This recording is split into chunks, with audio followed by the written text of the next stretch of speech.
দেশের সামনে একটি গুরুত্বপূর্ণ অধ্যায়, ত্রয়োদশ জাতীয় সংসদ নির্বাচন। আর এই নির্বাচনকে ঘিরেই বরিশাল বিশ্ববিদ্যালয়ের শিক্ষার্থীদের মধ্যে চলছে মিশ্র প্রতিক্রিয়া।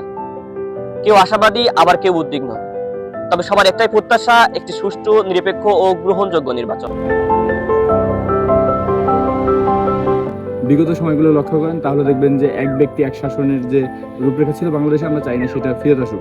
বাংলাদেশের যে সাংবিধানিক প্রতিষ্ঠানগুলো আছে সেই প্রতিষ্ঠানগুলো কার্যকর করা হোক এবং সেভাবে দেশ পরিচালিত হোক। ব্যক্তি শাসনের পরিবর্তে প্রাতিষ্ঠানিক শাসন বাংলাদেশ কায়েম হোক। ক্লাসরুমের বাইরে এমন চায়ের দোকানের আড্ডায় শিক্ষার্থীরা কথা বলছেন দেশের ভবিষ্যৎ নিয়ে। তাদের একটাই চাওয়া, একটি সুষ্ঠু ও অংশগ্রহণমূলক নির্বাচন। আমার চাওয়া হচ্ছে দেশে সুষ্ঠু গণতন্ত্র প্রতিষ্ঠিত হোক। তাই আমি চাই একজন যোগ্য ব্যক্তিকে ভোট দিতে। আমার ভোট আমি নিজেই দিতে চাই এবং আমার প্রধান চাওয়া হচ্ছে ত্রয়োদশ জাতীয় সংসদ নির্বাচন সুষ্ঠু ও সুন্দর হোক। বাংলাদেশে বর্তমানে 5ই আগস্ট পরবর্তী যেই রাজনীতি চলছে, সেই রাজনীতির পুরো একটা চেঞ্জ, মানে পলিটিক্যাল চেঞ্জ, যেটাকে বলা হয় পলিটিক্যাল রিফরমেশন, সেই রিফরমেশনটা আসার পরে বাংলাদেশের মানুষ এখন হচ্ছে যে আগের যে পুরনো ধ্যান ধারণার যে রাজনীতি আছে সেই রাজনীতি থেকে বেরিয়ে নতুন একটা রাজনীতিতে চলে যাচ্ছে।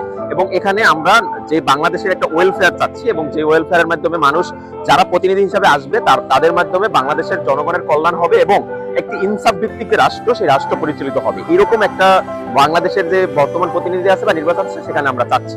এবং আশা রাখছি যে বর্তমানে যারা প্রতিনিধিত্ব করবেন তারা বর্তমান প্রজন্ম জেনজিকে বুঝে, জেনজির ধ্যান ধারণাকে তাদের নিজেদের ভিতরে ধারণ করে নতুন ভাবে রাষ্ট্র পরিচালনা করবেন এবং এই রাষ্ট্র হবে একটি ওয়েলফেয়ার ভিত্তিক রাষ্ট্র এবং গ্লোবালাইজেশনের সাথে তাল মিলিয়ে এই রাষ্ট্র এগিয়ে যাবে আগামীর ভবিষ্যতে, এবং আমরা সেটাই